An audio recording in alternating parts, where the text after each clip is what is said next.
At the very beginning, we heard from this fellow named Jim Collins. Jim Collins told us that if we get the right people in the right seats, what happens to our issues related to motivation and management? They disappear, they go away. So what happens if we get the wrong people in the wrong seats? What do we have on our hands? A chocolate mess. So tell me, what's the behavioral symptom that you see when the time span required in the role turns out to be longer than the time span capability of the person that we've assigned to play that role? What kind of behavior do we see? First of all, how do they feel about their job? They feel overwhelmed. Can they make it on the basis of their performance? The answer is no. They don't have the capability to make it on the basis of their performance, yet can they survive inside your company? Yes, they can survive, and for a very long time, by engaging in what Elliot would describe as aberrant behavior. They underperform, so you go to hold them accountable for their underperformance. What is their response? Somebody else's fault, it's not my fault.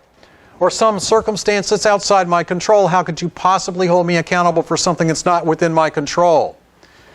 Well, the reason we hold you accountable is because we expect you to anticipate that stuff and create alternate paths to the goal so that when that stuff happens out of your control, you know exactly what steps need to be taken.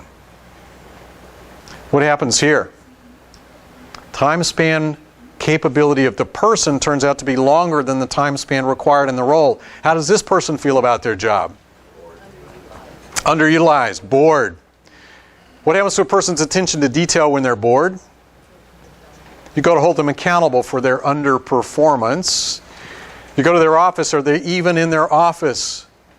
No, they finished that office work by 9 o'clock. They're now walking all over the rest of the company, putting their thumbprints where you had no intention of them getting involved. Or this most insidious thing. They take a relatively simple process and they do what with it?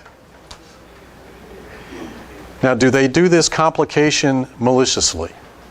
No. They do it because they can and they're bored.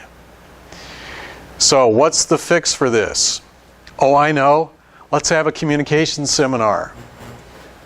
No. Let's do personality profiling. So see if we can all get along. Elliot says the fix for this is simply matching the level of work in the role, matching that with the capability of the person.